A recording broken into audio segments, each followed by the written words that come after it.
Harrison Graham, Jeffrey Cooperstein here for another episode of Dallas Mavericks Today. Lots of ground to cover, Coop, including a wild trade idea that would land Clint Capela. A lot of moving parts. In Dallas, it's a lot of moving parts. Coop had to get creative on the graphics. But we have some news, some actual news to discuss. The Mavericks have signed Dexter Dennis, Coop, yes. who admittedly wasn't super familiar with his work. So I went to A&M last year, so I was like, okay, maybe I vaguely remember him. So let's talk about this signing a little bit as he has been invited on a camp deal basically here. Yeah, spent 4 years at Wichita State, last year with Texas A&M, 146 games played in college, including 128 starts. A lot of experience. A lot of experience, so the Mavs bringing him in for a training camp deal.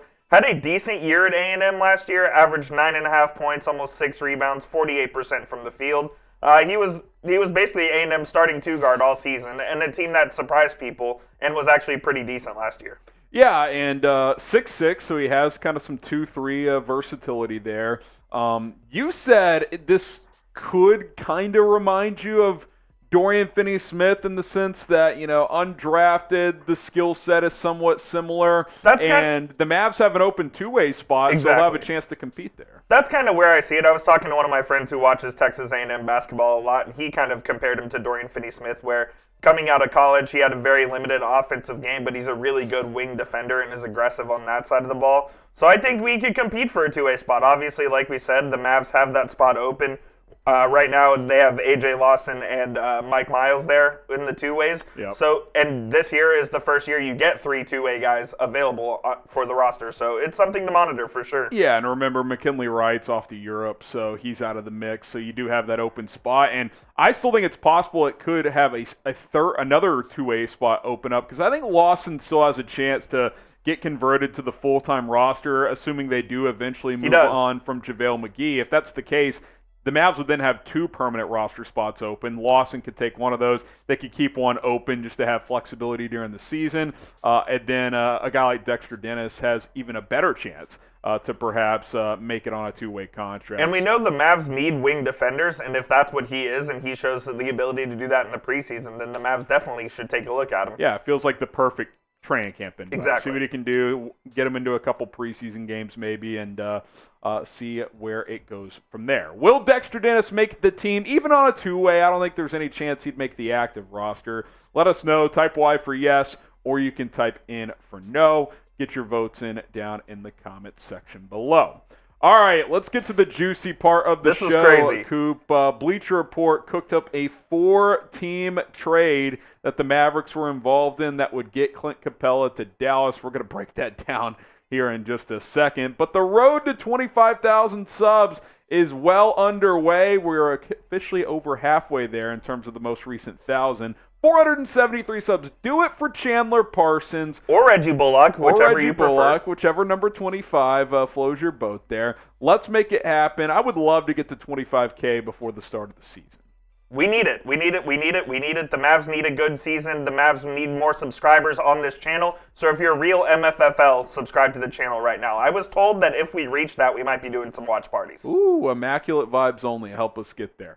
All right, Coop, let's walk through this trade. Let's do it. The Raptors receive, again, this is from Bleacher Report, DeAndre Hunter, Tim Hardaway Jr., Maxi Kleber, James Bouknight, Vit Krejci, 2029 first, 2030 pick swap from Atlanta. That's a lot just for Toronto. Pascal Siakam, Gordon Hayward, and a 2027 first from Dallas goes to the Hawks.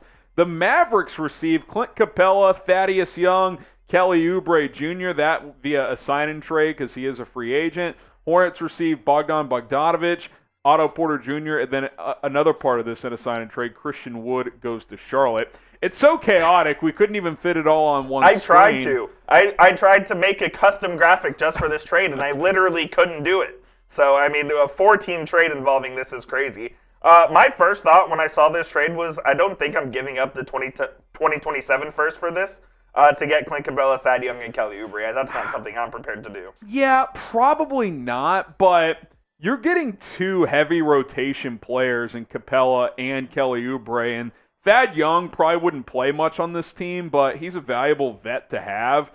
I'm not completely against it. Now, The Mavs have, and this has been reported, the Athletic reported this, I think it saw it somewhere else too. They're operating very careful in terms of when they're going to use that 2027 first-round pick, because it's the only first-round pick they can trade except for on draft night this next year, essentially. Like that's and they're not even going to be able to do that because that pick's going to go to the Knicks, barring another bad season via the Porzingis trade. So, yeah, is this enough to move that pick? That's the question at the end of the day. Yeah, it's not something I would move the pick for if I was Nico Harrison and calling the shots for the Mavericks. Like you said, though, they do get 2 rotation guys and Thad Young, who's a veteran, who the Mavs have liked for a long time. It feels like they've been linked to him quite a bit in the past. So it's an interesting idea for the Mavs, and they end up with 3 players that could help them in the long run. Obviously, Capela being the main piece there with the 12 points, 11 rebounds last year, and over a block a game. We know the Mavs' interest in Capela at this point. I don't know how many times we can state it. The Mavs would like Capela to be on this roster opening night. It's just a matter of whether they find a deal that's good enough for them in order to get the deal done. Yeah, I mean, look, we know what he offers. Mark Stein has been very adamant that the Mavs still do want him. I think he's mentioned it multiple times now that they want to revisit that, and they're hoping that that is a possibility. I've kind of stated that feels more like a midseason trade at this point. Like, I don't know what's going to change between now and October 20th, whenever the season starts, from Atlanta side of things. Like, unless the Mavs are willing to give up more, either that first-round pick or Josh Green, I don't really know what's going to change. Like, Atlanta, exactly. Tim Hardaway in seconds isn't enough, I don't think. Like, that's not getting you Clint Capela. It's probably not enough, and I think the first is probably too much. Yeah. So they're in the kind of a rock and a hard place here. Yeah, I mean, like, could you do, like, is medium ground where you also send Josh Green, but you get something back? Like, I don't think you're getting DeAndre Hunter back in that type of deal. So, like, you're kind of stuck where it's like, clearly one side is getting $1.25 on the dollar, depending on which way kind of the trade tilts. I don't really know what the happy medium is at this point. If the Mavs had an extra first-round pick that they could move, I think I would do it. I think they'd be more inclined to do so, but they don't. And that's just the reality of the situation. Like, is throwing in Kaleb a happy medium? Like, but then you're like... Then you're thin and big again, Your 4 spot is only... Grant Williams, basically. So again, like you'd have to find someone else out there. So it's a tricky spot for Dallas at this point in time. What do you guys think? Will Clint Capela be on the Mavericks opening night roster? Type 1 for yes or type 0 for no. I would lean no right now, but I would lean no, but it's not a definite no. Yeah, I'd say 25% chance he is. So let us know what you guys think in the comment section. Get yourself a Luka Doncic t-shirt for the upcoming season right now. Chatsports.com/Luka T. We know not everybody can afford jerseys, but these t-shirts are pretty damn affordable. Chatsports.com/Luka T. That link is in the comments and in the description of this video. Some news and notes before we get out of here. JJ Barea, former Mavs great, is now coaching in Puerto Rico. And Coop, you mentioned this off air. He's actually done this in the past, even while he was still a player. Maybe it's more of a longer-term role for Barea. And I think more than anything, the storyline here is you kind of feel like he's going to be coaching in the NBA, whether as a head coach or a bench coach at some point in the near future. Yeah, Barea will be on an NBA bench here in the near future. He was coaching a Puerto Rican team a few years ago when he was still playing with the Mavs. I remember he had some crazy ejection where he went at the ref, and there was some crazy happenings down there in Puerto Rico. But no, this is great for JJ. Being a head coach, obviously having head coach experience at any level is good to help you in your coaching career. And I think JJ, when he's ready, when his kid's grown up, he'll be behind an NBA bench for sure. Dirk Nowitzki, the big day coming up. He will be inducted into the Hall of Fame on Saturday. He's been doing the kind of interview rounds of the last few days. Did a sit down with Mark Stein that aired on Dallas radio station The Freak. He hopped on the ticket earlier this morning, so he's kind of back in the headlines here. That'll be a special day for him as well, Coop.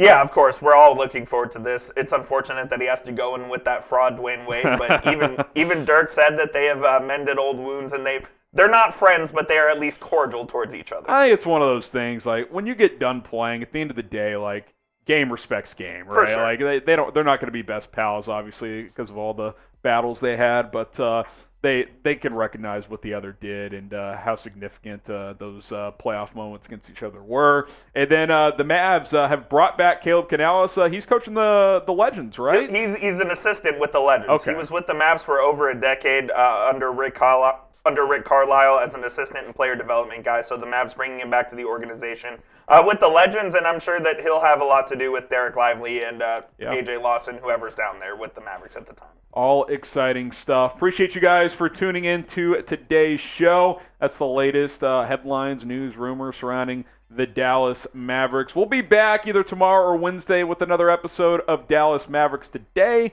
Until then, Jeffrey Cooperstein, Harrison Graham signing off. See you soon.